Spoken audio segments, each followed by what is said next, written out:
Quando o árbitro da partida de abertura da Copa do Mundo der a saída de bola no dia 9 na Alemanha, o Brasil passa a respirar futebol 24 horas. Vai ser o assunto das rodas de bate-papo, filas de ônibus, salas de aula, trabalho, tudo vai ser Copa do Mundo. Um mês só de Copa do Mundo. No dia 13, então, na estreia do Brasil contra a Croácia, não é preciso dizer que as aulas serão suspensas, trabalho em meio período, ninguém nas ruas, etc, etc, etc. Esse comportamento é típico do brasileiro? Só aqui o futebol tem esse efeito?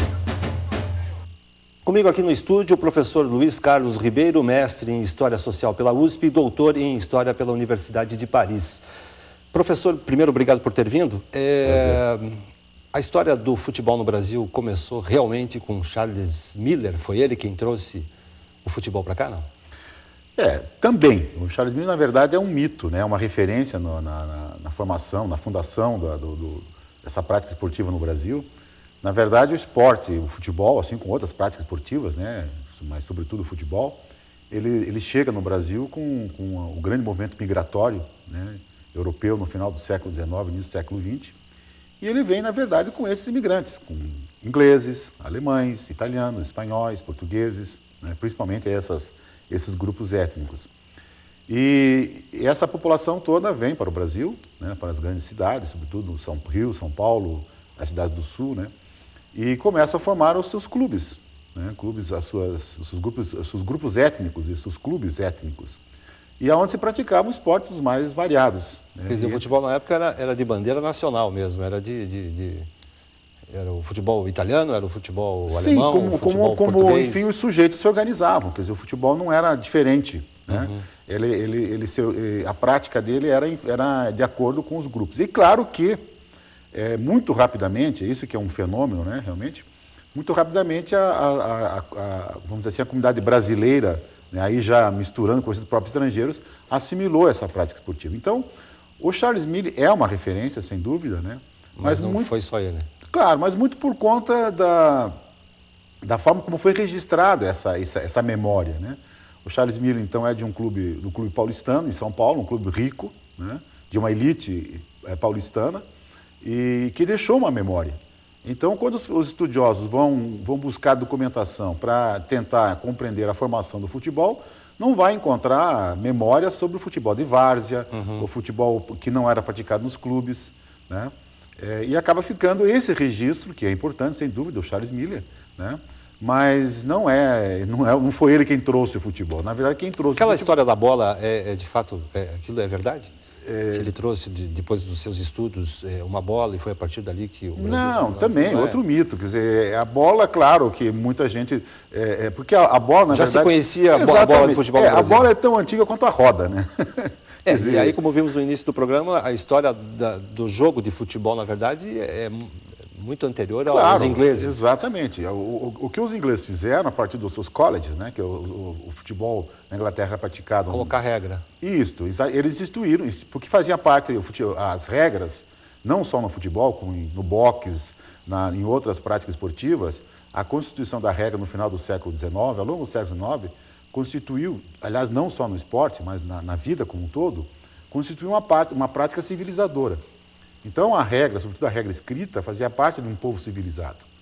E como o futebol era uma coisa, sobretudo na Inglaterra, uma prática comum entre os jovens, naqueles colégios ingleses, das elites, ele passou, até porque era uma prática que envolvia algum tipo de violência física, né, enfim, o enfrentamento, né, na prática do esporte, passou a se constituir regras, no sentido de dar uma civilidade àquela prática esportiva. Até então era um jogo agressivo, hein? Era um jogo agressivo na medida que não tinha regras, ou seja, vence o mais forte, né?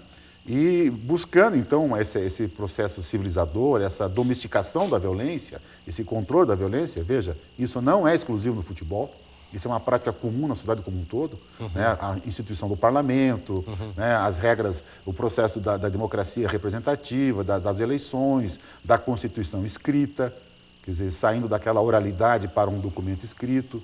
Ou seja, o futebol está dentro desse campo normatizador, civilizador da sociedade como um todo, desde o século XVIII e, sobretudo, ao longo do século XIX.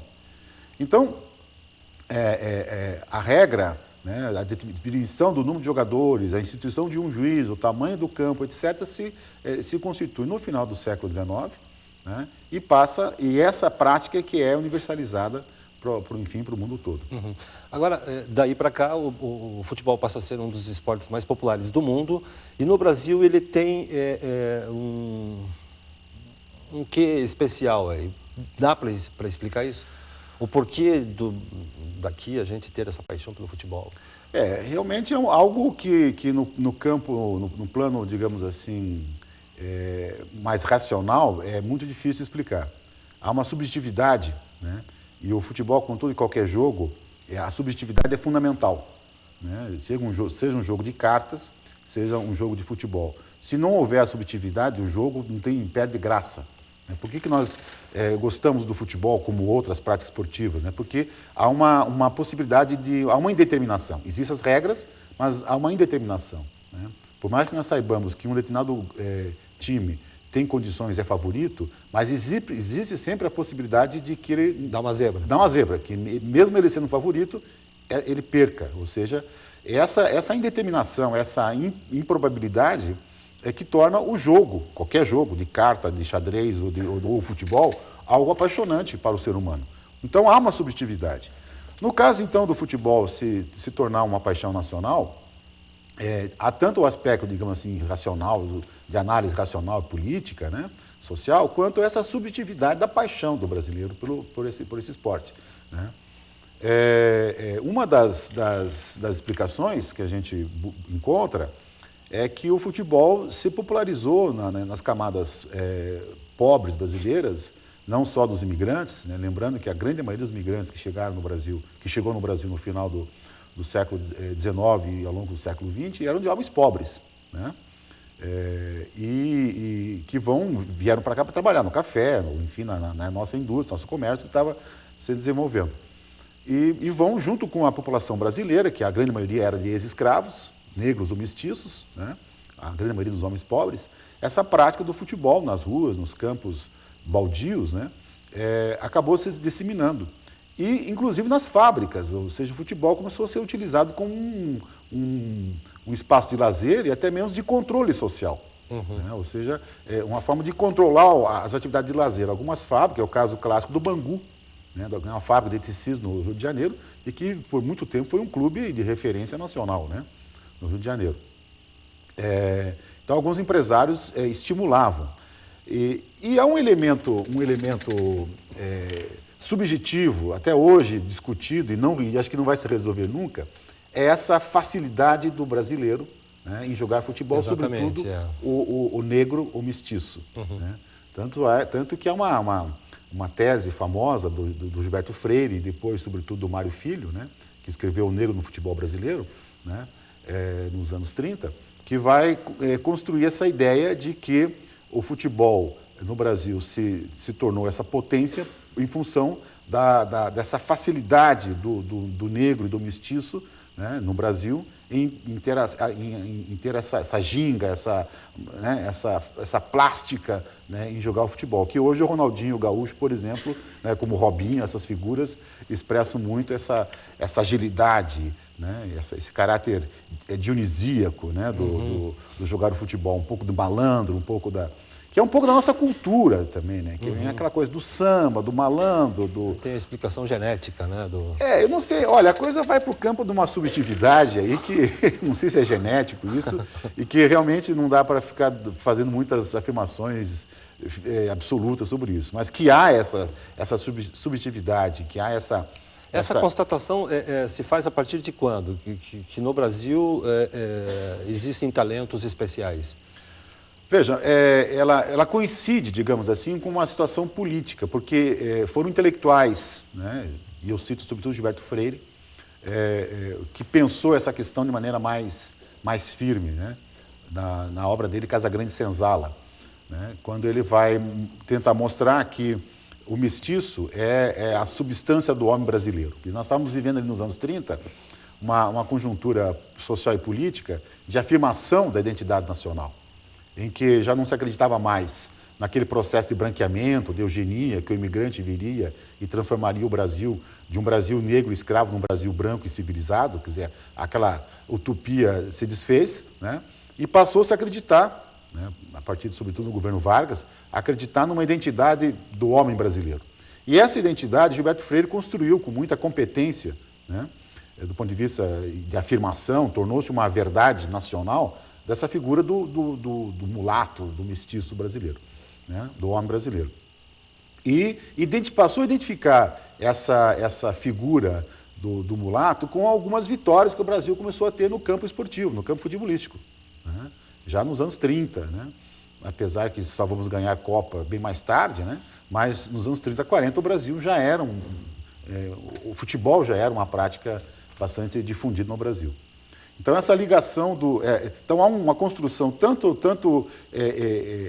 no campo esportivo, ou seja, efetivamente o mulato formou-se uma figura específica de jogador brasileiro, né, com essas características de mulato, mestiço, enquanto no campo político passou-se a construir esse imaginário de homem ideal brasileiro, que é o mulato. Uhum. Né? Como nós vamos encontrar, por exemplo, nas figuras do Di Cavalcanti, né, a mulata, né, como o símbolo da mulher brasileira. Então veja que há uma série de elementos aqui construindo esse imaginário, né, do homem brasileiro. E claro que isso não dependeu apenas do discurso desses sujeitos, desses intelectuais.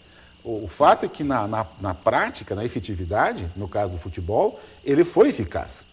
Ou seja, nós começamos, de fato, o futebol tornou-se uma cultura nacional, o Brasil começa a ser uma referência internacional no futebol, sobretudo a partir de 50, né? É o que eu ia perguntar. O Brasil passa a ter um entendimento diferente a partir do desastre da Copa de 50? As coisas são entendidas e são trabalhadas de forma diferente a partir dali, não? Imediatamente não. Na verdade, como diz o Nelson Rodrigues, né, nós assumimos um complexo de vira-lata. Ou seja, a derrota de 50 levou o Brasil a se envergonhar de si mesmo. Porque havia toda uma expectativa, né? Nós acreditávamos que aquele futebol mulato, mestiço, seria vitorioso em 50. E tínhamos, de fato, todas as condições muito próximas da de hoje. Isso que me assusta, né? A hoje, 2006. Já ganhou. O já ganhou. O Brasil era favorito em 50. Ganhava o início da Copa de 50, o Brasil foi avassalador, né? Ganhando de 6-0 e tal. E acaba perdendo a final para o Uruguai, né? Foi nosso primeiro vice-campeonato. Mas o pós-50 houve uma, digamos assim, no campo esportivo, um certo refluxo, né? Um certo descrença, né? Mas também, ao mesmo tempo, foi um momento de forte modernização do país, né? Nós estamos aqui nos anos 50, os anos dourados, iniciando os anos dourados, então o Brasil começa uma modernização, claro, sobretudo a partir da segunda metade dos anos 50. E aí, com essa modernização brasileira, né, o discurso de modernização brasileira, né, um discurso político, também começa a nascer um certo nacionalismo, uma certa euforia, né? E, claro, algumas vitórias no campo clubístico, no campo de clubes, algumas vitórias interessantes, né? E, claro, na disputa com clubes de fora. De fora, né? E aí a grande conquista em 58 vai então... Primeira grande conquista. A primeira grande conquista em 58 vai então, digamos assim, todo aquele recalque... Começa uma nova fase do futebol. Todo aquele recalque que nós tínhamos de 50 parece que se desfez, né? Tá ok. E em seguida 62 foi um espetáculo. Então. Professor, nós vamos fazer um rápido intervalo, nós já voltamos, um instante só.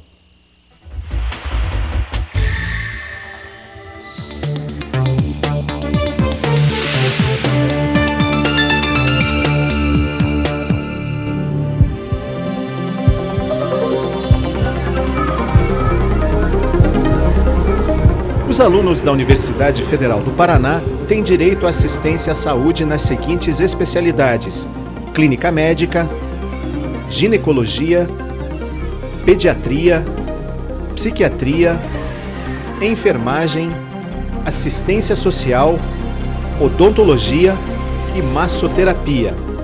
O atendimento é feito em 2 centros de atenção à saúde, mais conhecidos como CASA. Anote os endereços. A Casa 3 fica no Centro Politécnico e a Casa 4 fica no setor de Ciências Agrárias.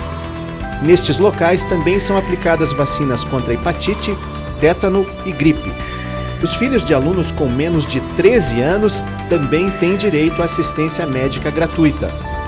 Todas as consultas devem ser agendadas pelos telefones 3361-3066 e 3350-5776.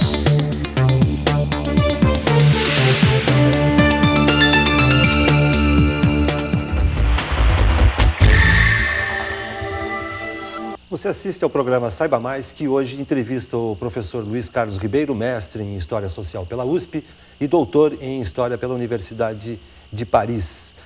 Professor, o senhor divide o futebol em 3 partes. A primeira a gente praticamente esgotou aí. A história começa no século passado, até antes disso. Pegar esse período de 30 para cá, 1930 para cá, futebol e política.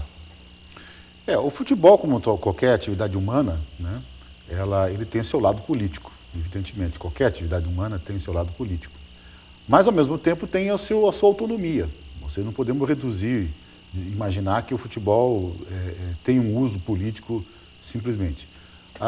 Em termos de Copa do Mundo, o primeiro registro que nós temos, assim, esse manifesto de uso político foi nos anos 30, né, na Copa de 34, quando houve uma manipulação efetiva no governo italiano, né? Isso claro que não há documentação para isso, há muita crítica, né? De que o governo italiano, de fato, fascista, manipulou para os resultados, né? Para que a Itália fosse campeã e acabou sendo campeã. Um outro quadro que você tem registro, que há muita denúncia, houve muita denúncia na imprensa, né? Foi em 78 na Argentina, que a ditadura argentina também manipulou, houve protestos, o caso do clube da equipe holandesa, que foi para a final com a Argentina, mas quase que se negou a fazê-lo. Aquele famoso 6-0 contra a seleção peruana. Exatamente. Houve de fato manipulação, quer dizer, infelizmente, né, muito pouca coisa documentada, né, essas coisas não se documenta. Mas a imprensa da época e a própria Holanda, o time holandês, ameaçou ser retirada do campeonato, né, mas acabou indo para a final, em nome do fair play, em nome da cordialidade. E a Argentina foi campeã. E comete-se muito também o caso brasileiro em 70, né, em que foi utilizado pela ditadura militar da política, utilizado o futebol, né, como um instrumento de política. Que, na verdade, isso em parte é verdadeiro, né, mas em parte não é uma totalidade. Ou seja, se dependesse da vontade política dessas lideranças desses países, os campeonatos mundiais acabariam sendo empatados, porque evidentemente que, né, os interesses políticos estariam sempre predominando. O fato é que o Brasil, assim como foi campeão em 70, na Copa de 74 perdeu, nas subsequentes também, quer dizer, foi derrotado fragorosamente, né? Portanto, não foi a ditadura militar que manipulou resultados, sim, no caso do Brasil. Mas que sempre há um uso político, com qualquer prática esportiva, há. Mas há também uma autonomia do campo. Então, o Vargas mesmo... Pois é, a história da política, a interferência da política no futebol vem muito antes no Brasil do que 70. Sim, o próprio Vargas, né, que foi um dos primeiros presidentes que usou com muita eficiência... A construção do Pacaembu. Isso, muita eficiência uma mídia de massa, né? O Vargas trabalhou muito com isso, né, com a psicologia das massas, o chamado populismo, né? Ele percebeu, evidentemente, né, que o futebol era um fenômeno já nos anos 30, né, de grande público, e trabalhou nesse sentido. Não era um presidente muito envolvido com o futebol, como alguns, né, o caso recente do próprio Lula, mas colaborou. No caso, por exemplo, a construção do Pacaembu, né, que foi o grande estádio na época, em São Paulo. Depois, não mais na gestão dele, mas a construção do Maracanã, né, visando a Copa de 50. Enfim, então, os governos sempre trabalharam, sempre observaram, perceberam a importância política, né, do futebol. Mas, apesar dessa percepção, não quer dizer que efetivamente foi sempre manipulado. Interferência direta em resultados. E resultados, né? Uhum. Há sempre discutido isso, manipulação de resultados, compra de juiz, etc. Mas isso, né, enfim... Agora tem uma terceira fase, que é a mais recente, da mídia com o futebol, né? Na verdade coincide com essa globalização, com essa espetacularização que nós temos, sobretudo com a televisão, um pouco mais tarde, mais recente, a internet, né? Essa que nós chamamos de espetacularização dos esportes. Isso começou quando, de fato? O grande boom é nos anos 90, né? Os anos 90, mas já antes, no caso brasileiro também tem a ver com o próprio desenvolvimento tecnológico, né? Da tecnologia da mídia nacional, que nós precisávamos de uma infraestrutura tecnológica, de redes de comunicação, de TV, etc., né? Telefonia, que se implanta com a ditadura militar, sem dúvida, e a partir dos anos 80 isso começa a se desenvolver. Mas temos que ver também que não é apenas essa questão técnica da mídia que é importante, mas o processo de globalização. A formação até dos profissionais. De profissionais, quer dizer, essa especialistas na área. A formação de técnicos, né? Ou seja, uma profissionalização, né? de algumas funções, né? O técnico, enfim, toda aquela equipe técnica dos clubes, né? E o comércio, né? Começa a surgir, então, em função desse espetáculo, da comercialização dos jogos, né? Pela televisão. Os clubes começaram a fazer investimento e a contratar jogadores, enfim, para montar grandes equipes, porque os resultados traziam investidores, traziam espaço na mídia, né? E se tornou, então, a camisa do jogador se tornou, na verdade, um outdoor, né? Uhum. Quer dizer, e é isso que acontece hoje, né? E tanto é que há um ranking dos jogadores com melhor marketing hoje em dia, né? Quem é que vende mais? O Ronaldinho Gaúcho, o Ronaldo, o Beckham, né? Então há sempre uma discussão em torno disso, né? Eto'o, quem é que vende mais? Quem é que... na verdade, nós vivemos na sociedade do espetáculo, né? A cidade da mídia. Né? Mas antes disso, professor, teve a especialização do rádio. Sim, já... Porque, na verdade, a primeira transmissão de TV foi na Copa de 70, né? Primeiro contato que o brasileiro teve com o futebol pela televisão foi na Copa de 70. Exatamente. Mas antes o rádio era o dono da comunicação. Sem dúvida, o rádio já... Isso teve muito a ver com nos o desenvolvimento anos 30, do futebol. Já a partir dos anos 30, o rádio começa a ser um mecanismo de difusão de ideias, né? Enfim, que foi também muito possibilitado, proporcionado pelos interesses políticos, no caso dos anos 30 do Vargas, estimulou muito a imprensa, né? Uhum. Inclusive com o surgimento A Hora do Brasil, né? Que é uma estratégia de marketing que até hoje, enfim, funciona. E nesse rodão o futebol também se inseriu, ou seja, o rádio era um meio de nós participarmos de todos os jogos do Brasil, né?